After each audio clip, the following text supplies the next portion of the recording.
भुनक्तु सह वीर्यं करवावहै।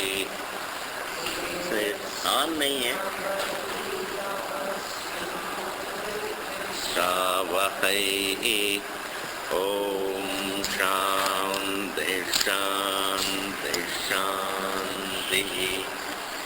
श्रुतिस्मृतिपुराणानाम् आलयं करुणालयं Namami भगवत्पाद शंकरं लोकशंकरं शंकरं शंकराचार्यं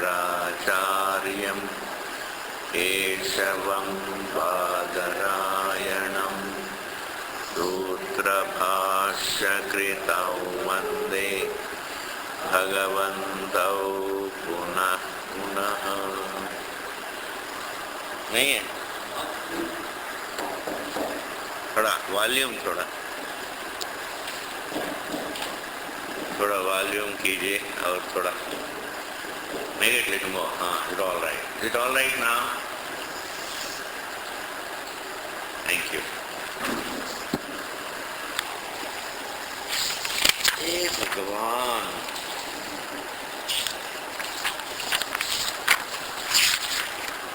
So, we are just concluding this particular, topic. The topic is that you can never prove that the source of the universe is something inert. You can never prove, it's not possible. Because anything, the master argument, meaning the clinching sanity, that is called master argument, means that clinching sanity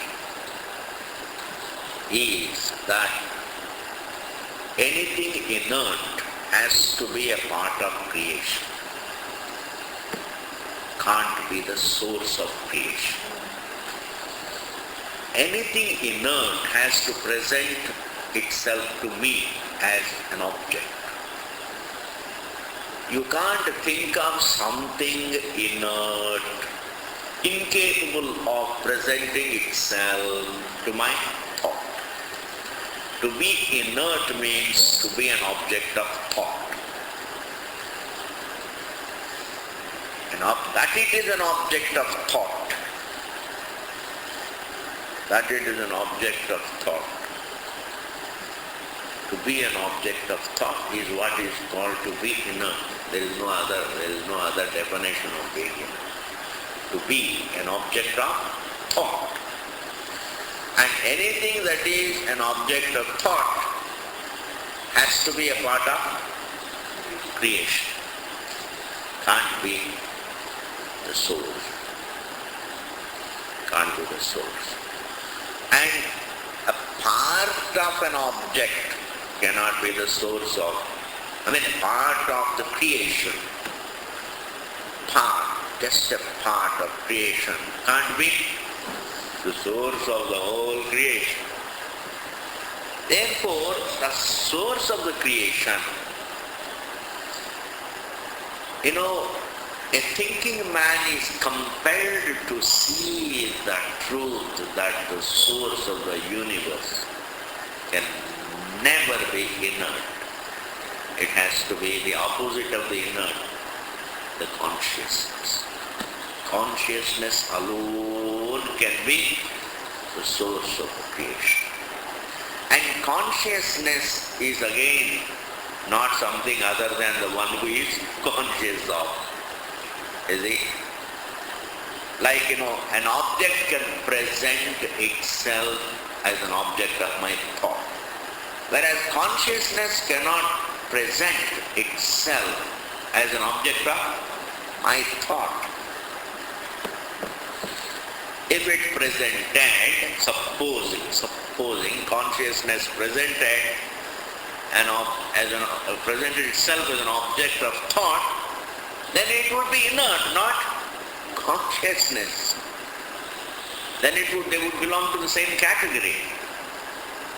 Object, which is an object of thought, consciousness, which is an object of thought, supposing, then both would be objects, both would belong to the same jati, both would belong to the same category. But that's not, then we can't use two words, object and consciousness. Therefore, consciousness can never be an object of thought.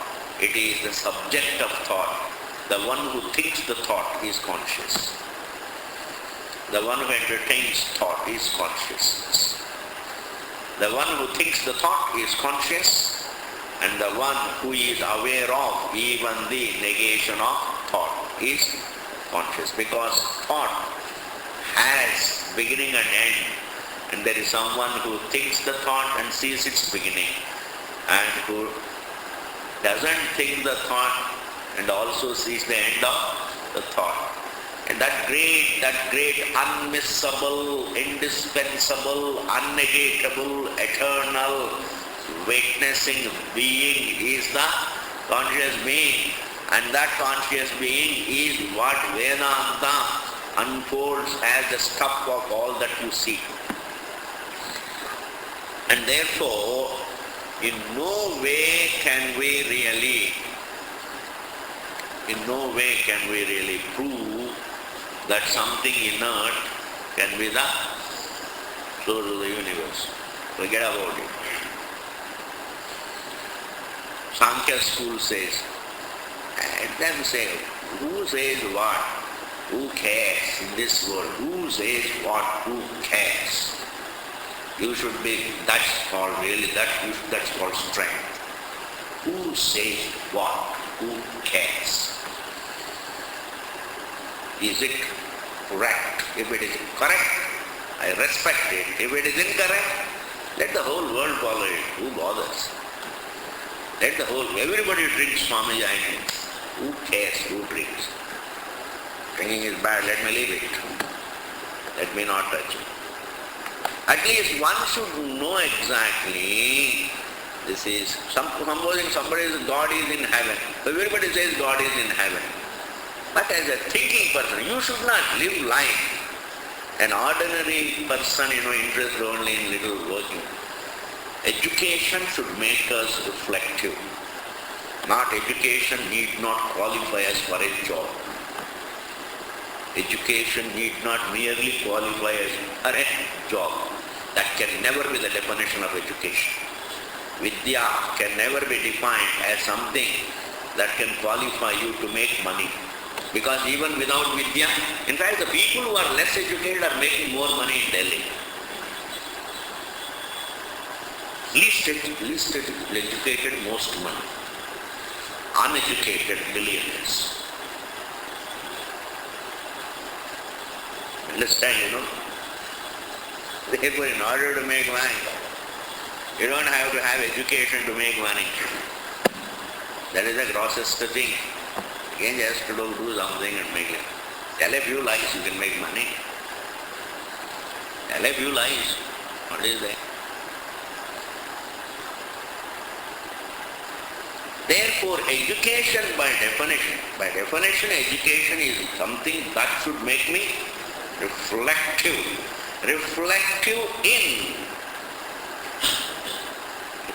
about the fundamentals of life. I must be reflective about the very fundamentals of life. Why? What is life really? Why is man? Why do I find myself in a form? Life is later on, but why do I first find myself in a given form? Why do I find myself in a given form? In this manner, therefore, here, let everybody say, God is in heaven, this and that, atoms may form are the source of the world, etc., etc. But a thinking man should understand the source of the universe can never be other than the one who sees it.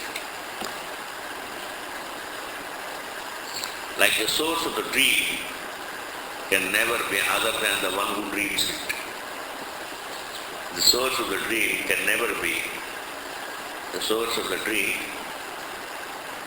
The source of the dream cannot be other than the one who sees it.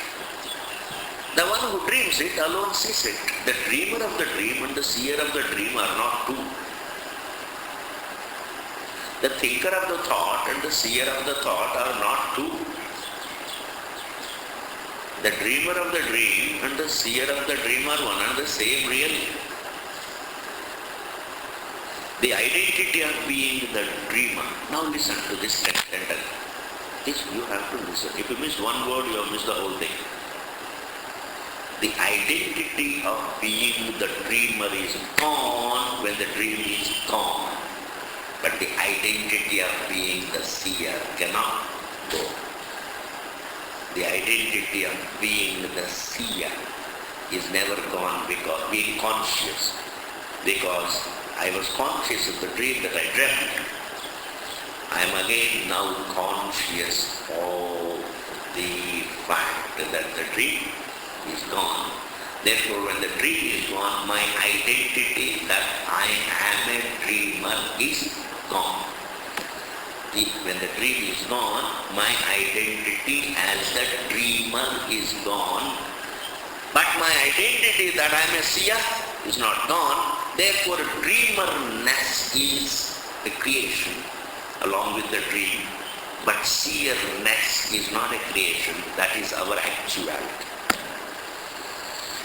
When the dream is gone, when there is dream, my identity is I am the dreamer. Up to this, is it clear? When the dream is on, our identity is I am a dreamer. I am dreaming the dream. When the dream is gone, we don't dream its absence, we are seeing its absence. Understand? I am seeing its absence, not I am dreaming its absence.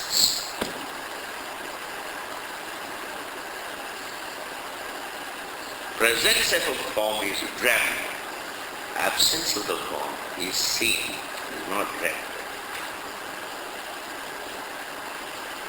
When the dream is on, I am dreaming it. When the dream is gone, I see it is gone. Therefore, which identity remains?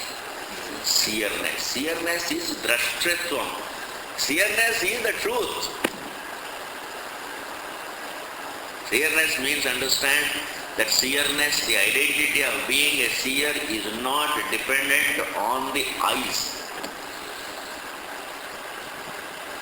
Like when you wake up and when the dream is gone, we are not using these eyes to see the absence of the dream.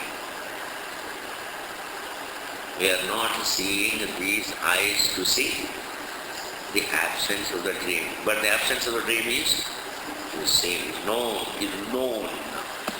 Seen is the word see in Shastra. The word see, seer. The word seer is used not in the sense of physical seer to the eyes. Seer is used here as in the sense of being aware. Because seeing through the eyes is seeing. Seeing a form is seeing. Hearing a sound also is seeing in that sense. Seeing the taste is also seeing. Tasting an object is seeing, means being aware. Touch is seeing, smell is seeing, remembering is also seeing, and even forgetting is seeing. I see, I don't remember. And therefore, that here the word see is used in the sense of being aware. And therefore, that alone is the source of the word. Now we go into the last sutra. So the Sankhya school, even though he has said a lot, he tried to hoodwink. Philosophers hoodwink even, sometimes when you are exposed to, these philosophies, you start thinking maybe it is true, maybe it is true. You come under the influence. The native intelligence is killed by the exposure to the speculators, I am telling you. Your native logic Your native thinking, your native common sense is totally killed by the theologians and philosophers. Beware of these two jokers. Better study the Shastram which talks sense. Your Gita talks sense. Exposure to these theologians. Theologians, those who always have got their own, say God is in heaven and He loves you. Why should He love me? In fact, why should He love me? What have I done to deserve to be loved by God? If He really loves me, then He should prove it. I want another house. पूरा जीवन कोशिश कर रहा हूँ, होता नहीं, and you say God loves me. I don't eat, I don't have proper food, and you say God loves me. It's a bluff. It's a bluff. In this manner, just to convert, people make bluffs. People make bluffs. God neither loves you nor hates you. God is. God is. In ignorance of whom you suffer. In understanding whom you get correct. Truth doesn't love me and hate me. Truth is there. Registered by me, I get liberated. Unregistered by me, I suffer. Why? Because truth is intimate, and if I am ignorant about the intimate, I have to suffer. If I am ignorant about the distant, I don't care. I don't think the repercussions are that far. It's like if you don't understand your own wife, you have to suffer. That's very intimate. If you don't understand your own body, you suffer. In comparison to the seer,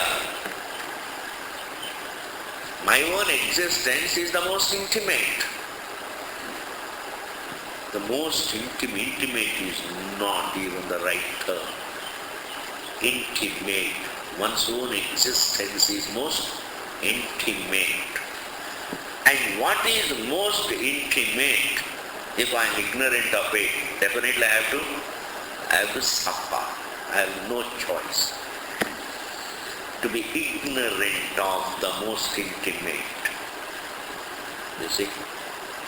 And therefore, truth neither loves us nor hates us. You don't have those superstitions. God loves me. Maybe God doesn't love me. That's why I'm suffering. God only helps those who are rich, who have dollars. I don't have much. Therefore, Bhagavan, these are all what is called wild beliefs. Otherwise, truth is most intimate to every living being. Most intimate to every living being. And when I am aware of that truth, I get liberated. When I understand that intimate truth, I am liberated. If I don't register it, then I suffer. And therefore, whatever people may say, God is there, God is this, God is that and all that, they're all theologians. They influence your mind with beliefs. And there are philosophers who influence your mind with speculations. There is no difference between losing one's sanity through others' speculations or through others' beliefs, but the result is the same. I lose my sanity. I lose my sanity. That native, beautiful intelligence. Jiva uninfluenced by the theologians and speculators, philosophers. That native intelligence that man is born with is what can help you understand Vedanta. That native intelligence, that native reasoning. you see. It's like, you see, that you know what is the native intelligence? A villager would say, all right, if I study Vedanta, what will I get? That's called native intelligence. मुझे खुशी मिलेगी? Will I be happy? Will I be free? मुझे कुछ आनंद मिलेगा? If I study Vedanta, कुछ आनंद मिलेगा? That is called native intelligence. Whereas the speculators put in your mind, you should have philosophy for philosophy's sake, not for happiness' sake. That is a distortion. That's a distortion. Nobody studies, nobody goes for knowledge's sake. That is a bluff. Because that is against, because I want everything for my fullness. It is not possible to desire knowledge for knowledge's sake. And nobody studies for knowledge. Knowledge is for knowledge's sake. Why? Because I want to know things for the fullness of my being, for my fullness, for my peace, for my happiness, for my serenity. Because the demand is there. You see, there is an inner demand to be happy. There is a universal, unstoppable, universal, choiceless urge for happiness, peace, freedom, existence, eternity. In fact, whatever I do it only for that. And our Vedanta says, Atmanastu kamaya sarvam priyam bhavati, including knowledge. But including knowledge. Sarvam includes everything, understand. Sarvam is not to be edited. The word everything need not be edited. You know, I am the editor. Editor means what? Remove all the essentials. That's all. Remove all the essentials. Mutilate the essential. Therefore, Yajnavalkya tells his wife, Atmanastu kamaya sarvam priyam bhavati, and he includes a very beautiful thing, that is very interesting. Navare devanam kamaya devar priya bhavanti, Atmanastu kamaya devar priya bhavanti. Even if you love God, it is only for your own fullness. Not that you should love God for God's sake, but God's sake. Don't think like that. It is not that you love God for God's sake. You love God for your own fullness. There is an inner demand compelling you to do something, to love something, to achieve something, to work. The drive is within. The source of the drive is taking place from within. That drive is not ambition. And ambition is not the drive. Ambition itself as a drive, something that driving an ambition, that triggering an ambition, that there is something that triggers the desire. And what triggers the desire is the inner sense of incompleteness. And that sense of inner incompleteness is not accepted because by nature one is complete. Because by nature I am complete, I am not able to accept incompleteness. This dislike is not a changeable dislike. The dislike for incompleteness, the dislike for incompleteness is not a changeable dislike. Very fantastic phenomenon, the inner phenomenon. Sometimes we do change our dislikes. I dislike somebody. After some time, it helps me in my business, then I am all right with him. He has been my enemy, but then suddenly he comes and says sorry and then he gives me some business. I am all right. Then I am all right. Dislikes come and go, just as likes come and go. But the dislike for inner incompleteness can never change. Why? Because that's not my nature. It is unacceptable. It is universally unacceptable. It doesn't accept acceptability. Incompleteness does not enjoy an ingredient that makes it acceptable. Like bondage doesn't have acceptability. It's not possible. And therefore, I all the time try to overcome that incompleteness. And therefore, the drive is because the nature is complete. And therefore, we don't have to think really. You should go for knowledge only for knowledge sake. Is it not a law? This is how the speculators kill the native intelligence. The jiva is born with a simple, beautiful, really resonant common sense. Mujhe kya milega is not selfishness. Mujhe kya milega is native intelligence. And this native intelligence we lose when we just join some academic institution wherein they say you should not have any of these things, you should go for knowledge only for knowledge, philosophy issue. Whereas Shastra says, hey, if what I know, can it make me full? What can it give me? If it is truth, the knowledge of the truth must make me full. And therefore, here, the last sutra is going to just conclude the whole topic. The last two sutras, and we'll read it.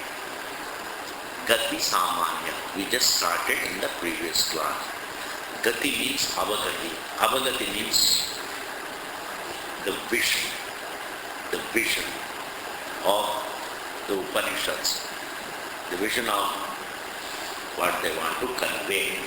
That's called Gati, Avagati. Samanya means the same. All the Upanishads have the same vision of the truth, the same definition of the truth, the same vision of the truth, the same methodology of unfoldment, same prakriya.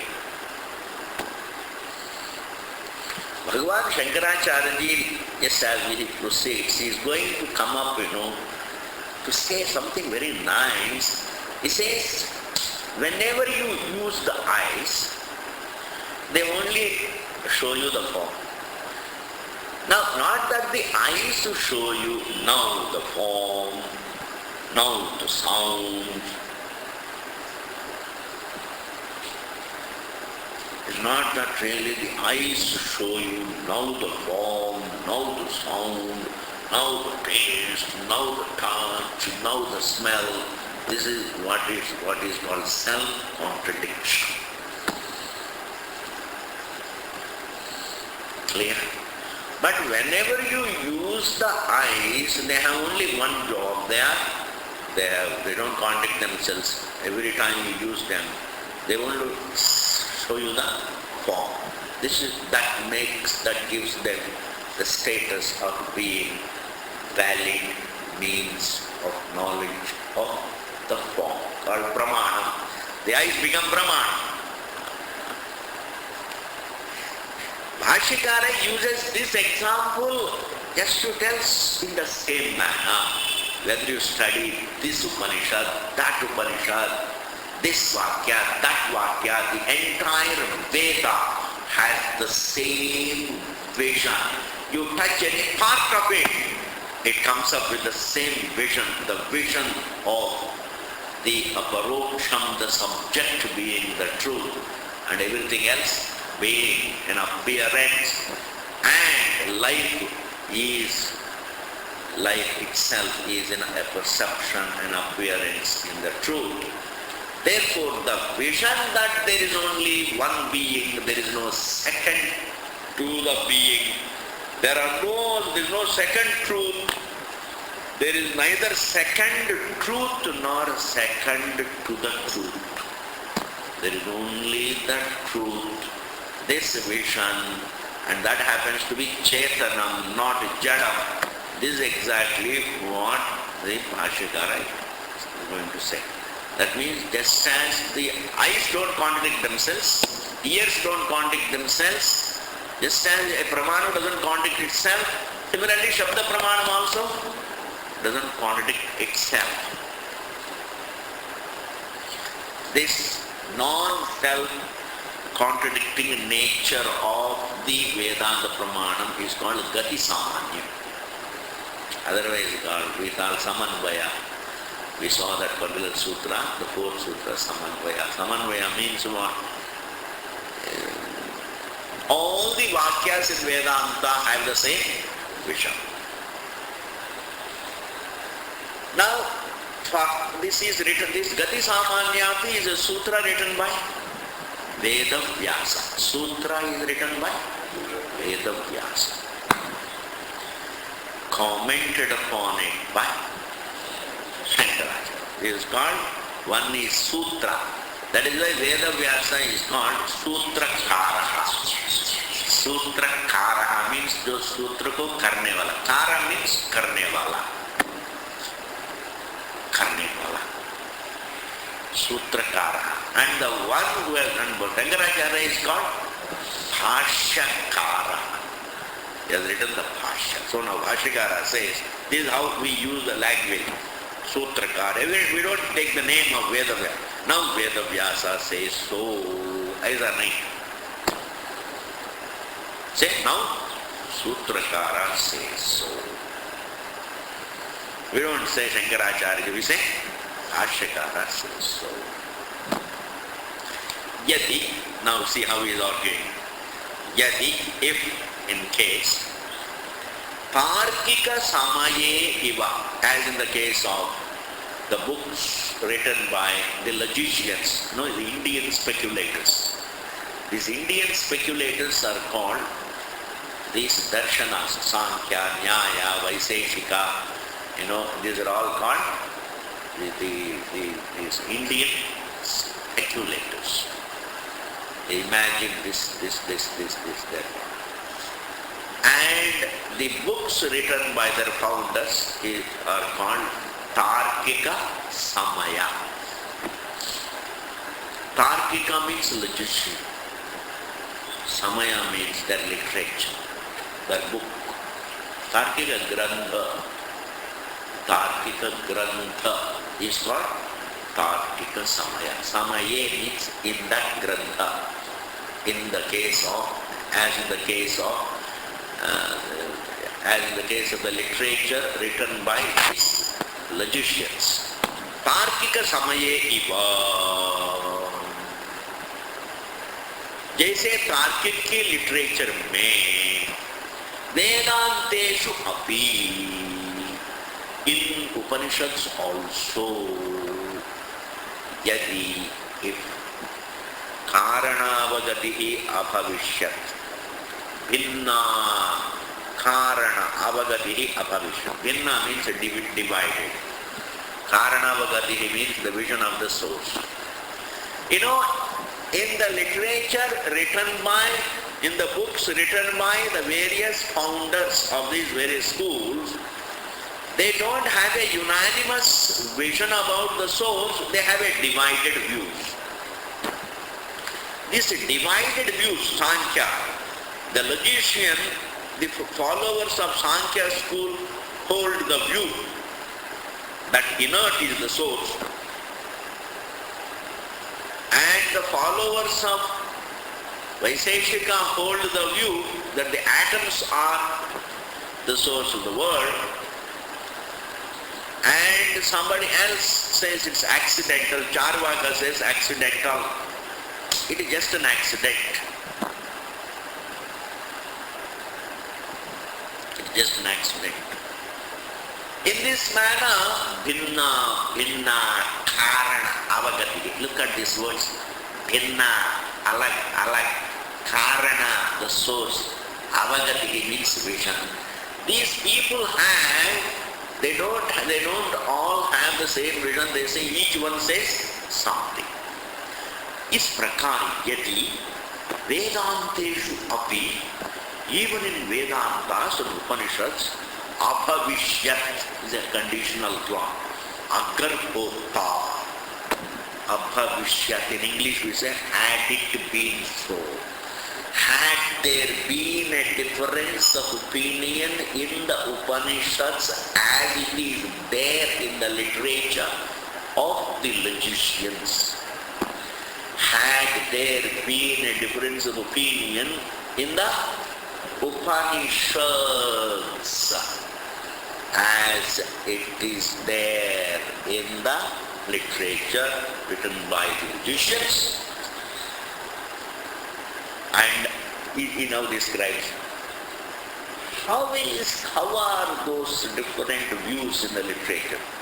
Kvachit Chetanam Brahma, supposing the Vedanta also, supposing had there been the difference of opinion inside Vedanta, like Kvachit Chetanam, Kvachit means kahi kahi.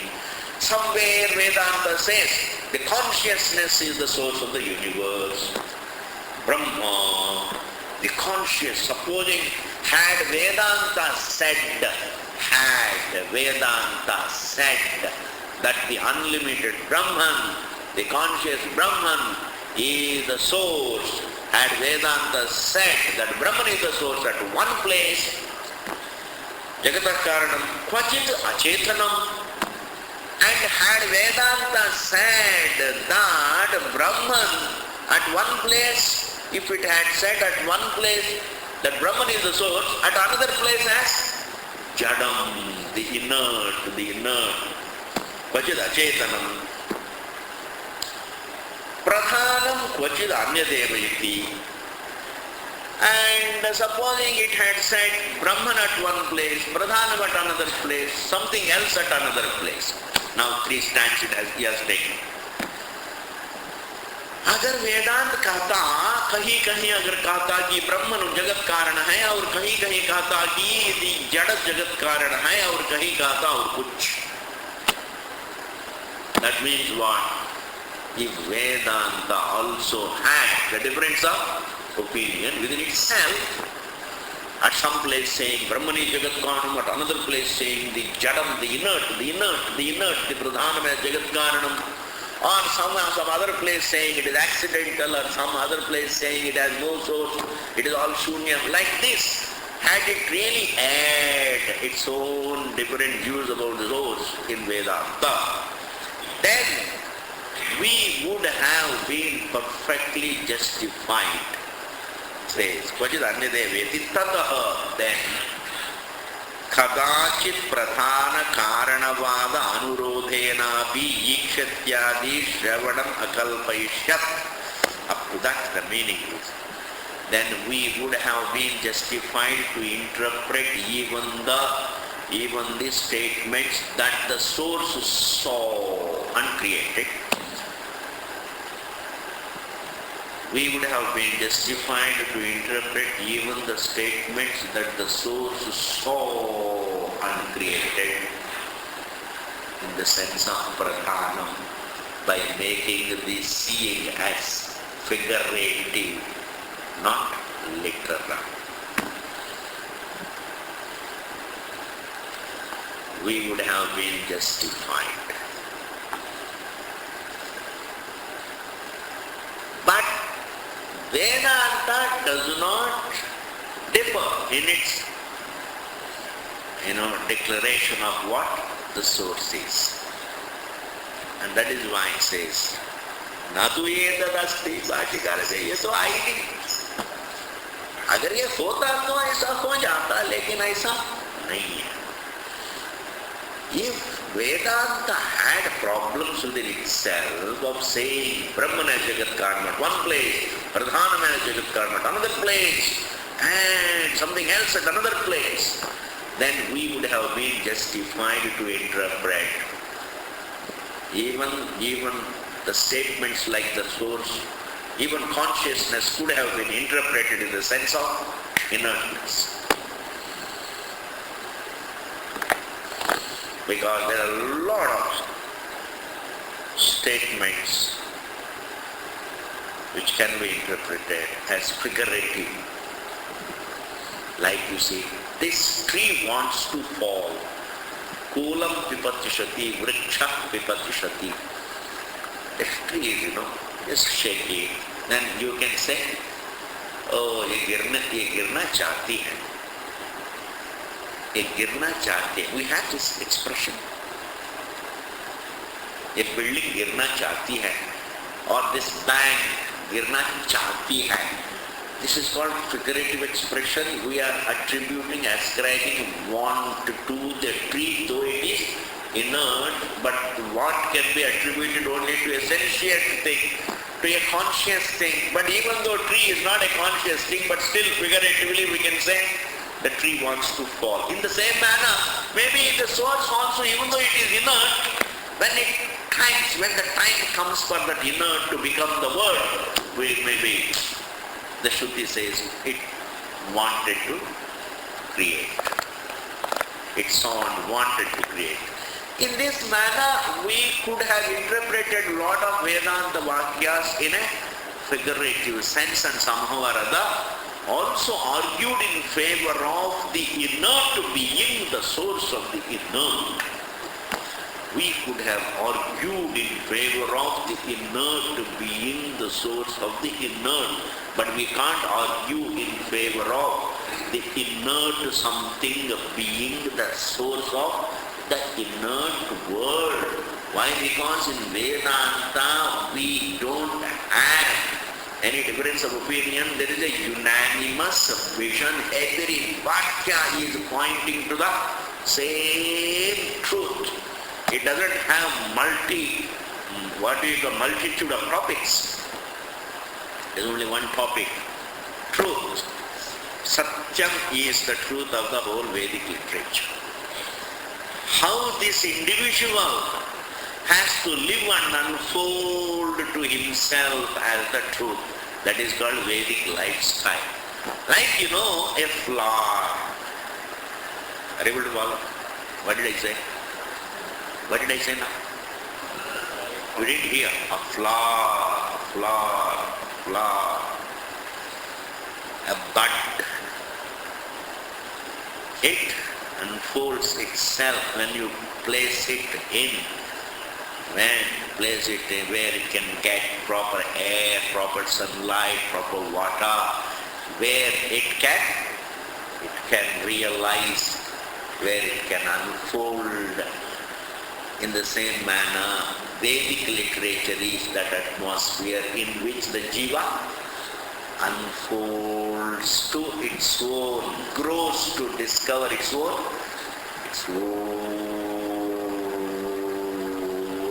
eternity.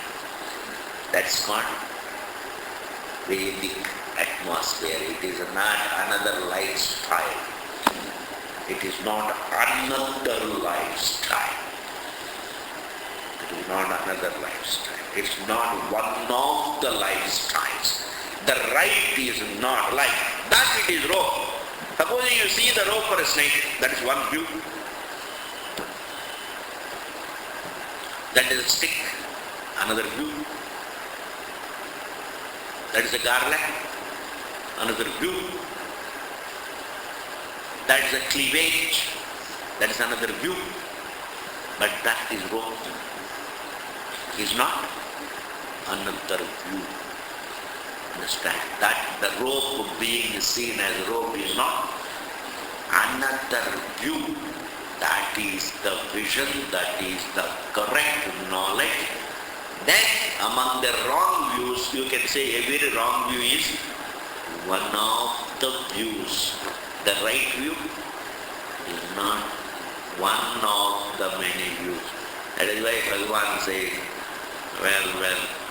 he says, the Vyavasayatmika buddhi ekena guru nandana bahushakhahi anantascha buddhaya avyavasayanam. That word is something great. It is really great thinker. Bhagavan Krishna was a great thinker. We translate Bhagavad Gita. I am telling you, many of our Gita translations are all done in a theological way. Stinking theological translations. Bhagavad Gita is a pramanam. Do you know what Bhagavan says? Vyavasayatmika buddhihi ekeha kurunandana.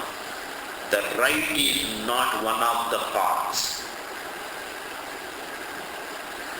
The wrongs are countless. The right is one.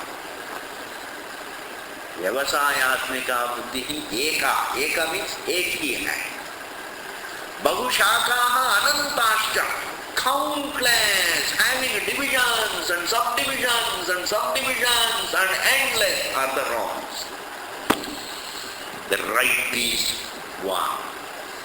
The wrongs are plenty and endless. Therefore now you can't club the right with the wrong. And therefore you can't say Vedic lifestyle is one of the lifestyles. Vedic lifestyle is a lifestyle that helps an individual to grow and discover his eternity. His eternity. Therefore, you touch any part of Vedanta, it's only having the same vision, the vision of this very subject as the unnegatable truth. Okay, and therefore, now see the next word, next line. Samana evahi. Samana means the same. Sarveshu Vedanteshu, in all the Vedantas, the same. Chetana, Karana, Avagatihi.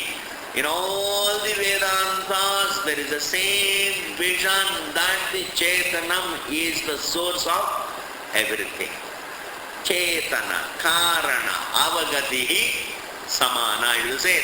Therefore you take Ishavasya Upanishad, Kena Upanishad, Kena, Khatha, Mundaka, Mandukya, Aitareya, Taitareya, Prashna, Shvetashvatara, Brihadaranyaka, Chandogya, plus there are some other Upanishads which are perhaps really some local Upanishads, we don't know. There are other Upanishads also.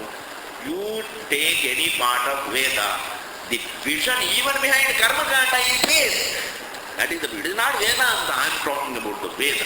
The vision of even Karma Kanda is this. That is, Karma Kanda teaches this Jiva Karma so that right now he is not ready for Brahma Vidya, and therefore you teach him the right actions. Learn to pray. Learn to do your duties. Learn to grow. And as you grow, there is something great awaits your attention called Vedanta. Therefore, Brahma Vidya is the Tatparyam of Vedanta. Brahma Vidya is the Mahatatparyam of Karma Kanda. Able to follow. The direct purpose of Vedanta is Brahma Vidya, and the indirect purpose of Karma Kanda is Brahma Vidya. The immediate purpose is to help man grow. Help man grow, and so that he can get Vairagya. If he wants, suppose a person says, no, I will not come to Vedanta unless I see a lot of pleasures in the world. I must see this world. I must see all that the world can give. I want to see. Alright, that means he is interested in, he is called a Chikishu. He is called a Kami, Vishaya Kami. He says, I want to see the world, I want to enjoy the pleasures. Then when Karma Kanda says, all right, you enjoy the pleasures without breaking the codes, laws. Enjoy the world. And then when you are enjoying the world, also see whether it really gives you fulfillment. And then when you get Vairagya, then you come to Vedanta. Ultimately you need to discover yourself, and therefore even Karma Kanda's Mahatatparyam is Brahma Vidya, Mahatatparyam. Its immediate Tatparyam is to teach man the codes, the do's and don'ts, because they are the best security. Do's and don'ts are our best security, I'm telling you. When the moment we break out of them, we are in wilderness. Ravana Jayega. Lakshmana Rekha represents do's and don'ts. It is a Western thinking. Freedom has been defined as a breaking out of do's and don'ts. I tell you, remaining within do's and don'ts gives us the best security. Our security lies more in remaining within vidhi and pratishedha. Vidhi is do's and pratishedha is don'ts. And I don't believe in do's and don'ts. Then you are in jungle. Then you will become a target for hyenas. You know, hyenas. The hyenas will come. Unnecessarily exposing oneself to hyenas, I don't think it is wisdom. Therefore, karma kanda, don't think of karma kanda, oh, it is a business thing, it teaches all this, that. Aisa nahi. Karma kanda teaches do's and don'ts, the vidhis and pratishedha. And even without studying Karma Kanda, I am telling you, even if you don't have much of an exposure to Karma Kanda, the do's and don'ts of Vedic literature, but the common sense itself tells us the do's and don'ts. Be within those do's and don'ts, you are much safer. You are much safer. That is the kavacham. Dharma is the best kavacham. Remaining within the vidhi and pratishedha. Therefore, the immediate tatparyam of karma kanda is the vihitam and pratishedham, and then the mahatatparyam of karma kanda is Brahma Vidya. Thus, the whole Veda's tatparyam is Brahma Vidya. Therefore, the whole Vedic culture has no other topic than the growth of the individual and the discovery of his nature. Education. There is no second topic. Why? There can't be a second topic. Why? Because man does not want anything other than his own fullness. You can't even ask for anything in addition to fullness, in addition to peace, in addition to freedom, in addition to eternity. In addition to fullness, nobody can desire for anything, and therefore the Vedic culture's topic is only. And therefore here Bhashyakara says, Savana yevahi sarveshu vedanteshu chetan karanavagati. Now he gives an example. He quotes a vakya from this thing. You know, we have this particular very, very famous example. Very beautiful example. Fire and sparks. Fire and sparks. He gives yatha agnehe jvalataha, from the burning fire. Agnehe jvalataha, from the burning fire. Sarva dishaha, in all directions. Vishpulingaha, sparks. Vishpulinga means sparks. With pratishtheran, they all fly in different directions. From the burning fire, sparks fly in different directions. A very beautiful verb he uses. A shruti, he uses shruti. With pratishtheran. Pratishtha, with pratishtheran. Set out in different directions. Supposing somebody is going somewhere, then what do you say? In the south. Yes, I'm telling something interesting that happened. Supposing somebody is going somewhere, never say where are you going. He will come back. You know, we have a Swami in Uttarakhand called Gangana. This is from Tamil Nadu, from the south.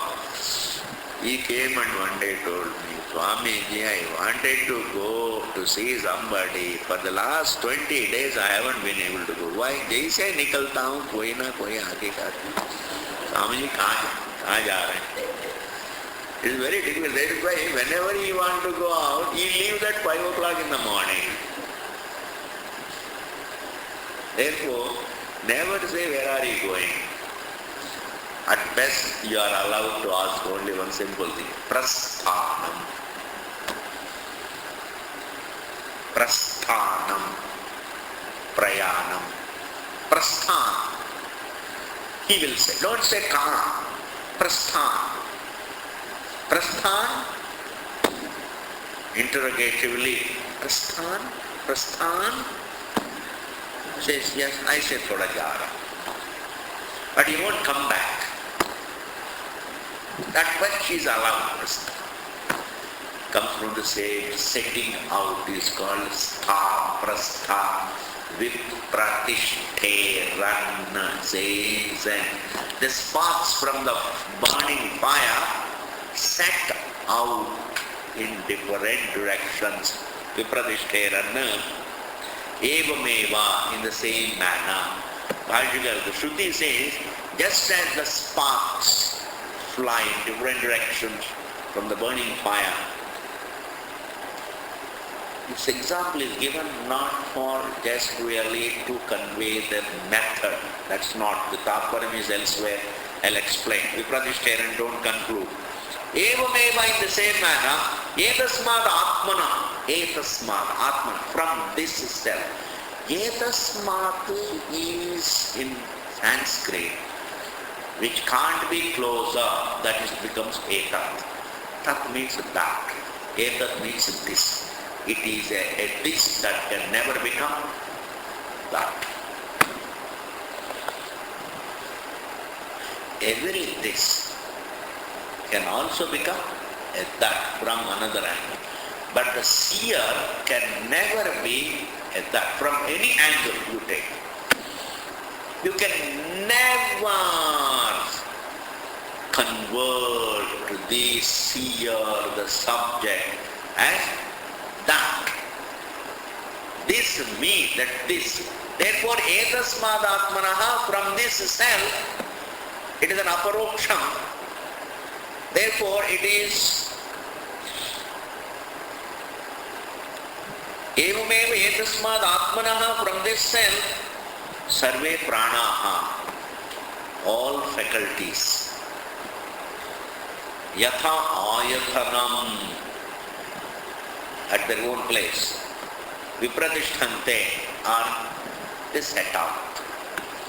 Just as the sparks are born of the same fire, all faculties are born of the same self.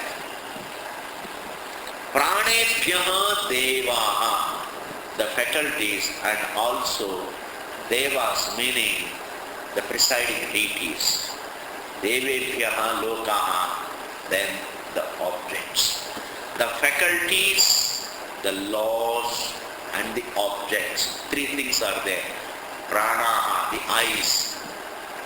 Take an example. From this self are born the eyes.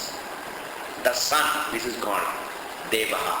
Preside, that which facilitates the functioning of the eyes. That becomes the presiding deity. The presiding deity is the sun. Prana is eyes. Presiding deity is the sun. Form is the loka. Just for your exam and for your information. Eyes are the prana. The sun is the deva. We have to follow it. The eyes are the prana. The sun is the deva. Deva means the presiding deity. The facilitator of perception is called the deva. The sunlight. And the form that I see is the loka. Three things. The faculties. And certain things which facilitate their function. And the objects. Etasmad atmanaha vipratishtante pranaha devaha and lokaha. Then what else is left? Our kya? Then afterwards we can do vyakhyana. What is that vyakhyana? The various pranas, the various devas and the various lokas. But the fundamental principle is the same.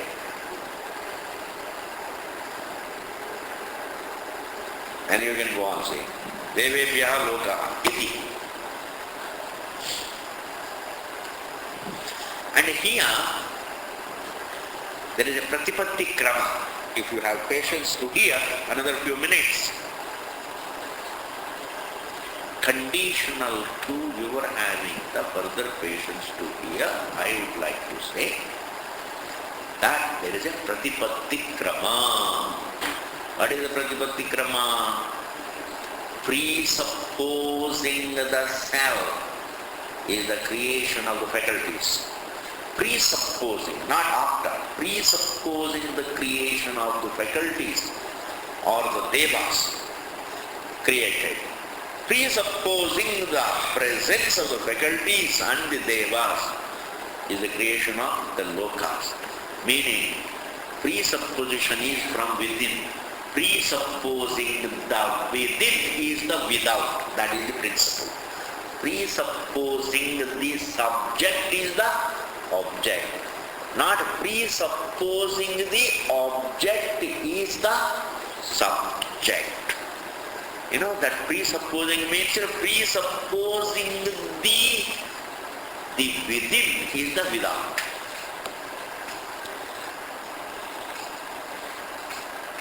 In Hindi we have a very beautiful expression, perhaps you will follow it. Can't follow this presupposing. The within ko puraskar karke, puraskritya, are you able to follow? Presupposing, puraskritya, puraskar karke, bahar wala hai. मतलब अंदर का जो है होने से ही बाहर का होता है, अंदर का बाहर का होने से अंदर का होता नहीं है, अंदर का होने से ही बाहर का होता है.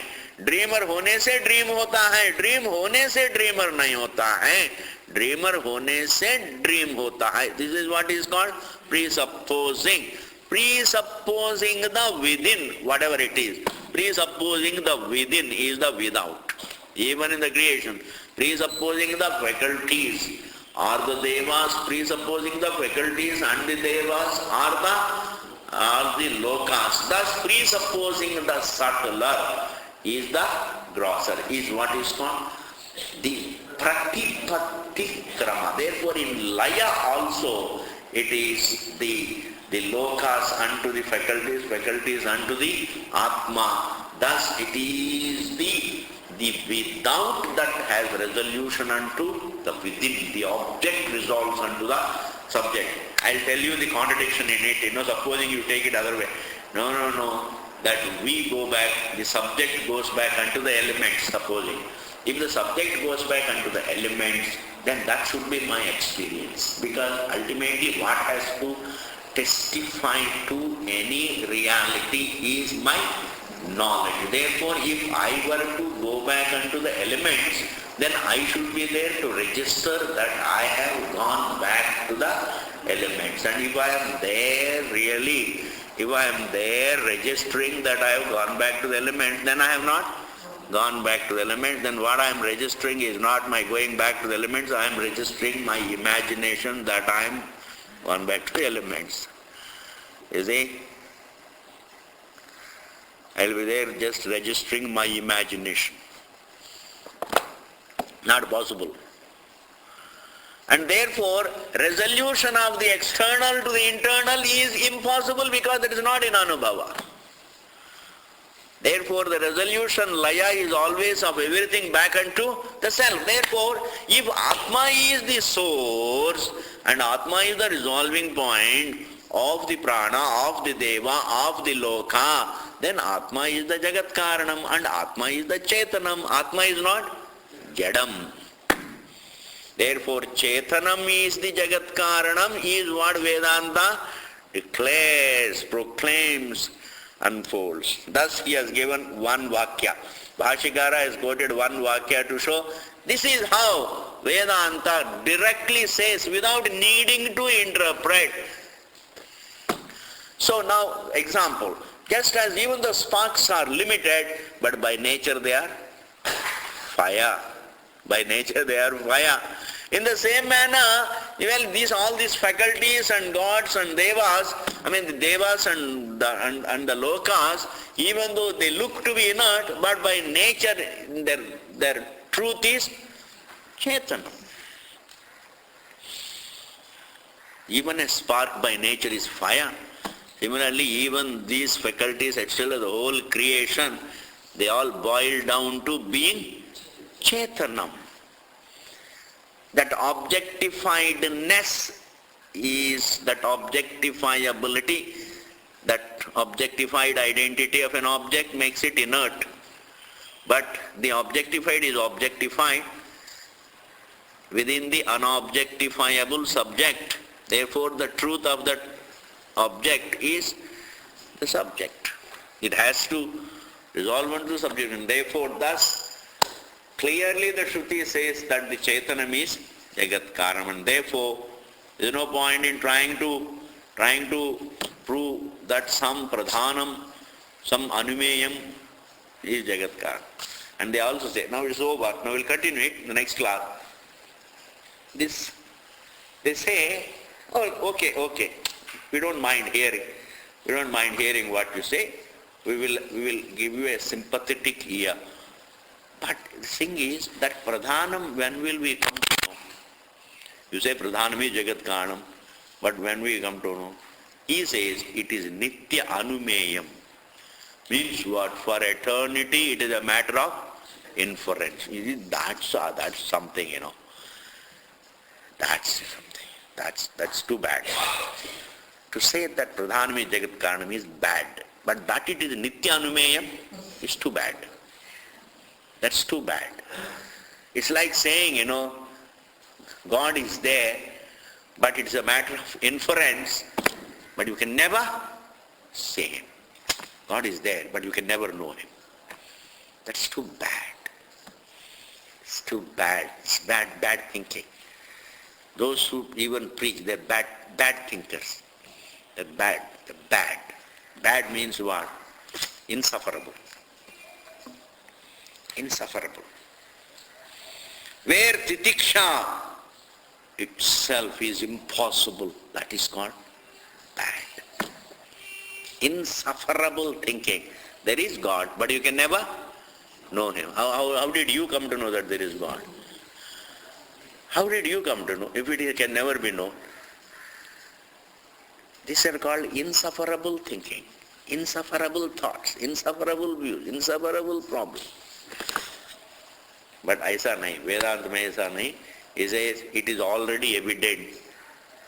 It is one thing that is most evident, and that you need to only look at to have your own liberation.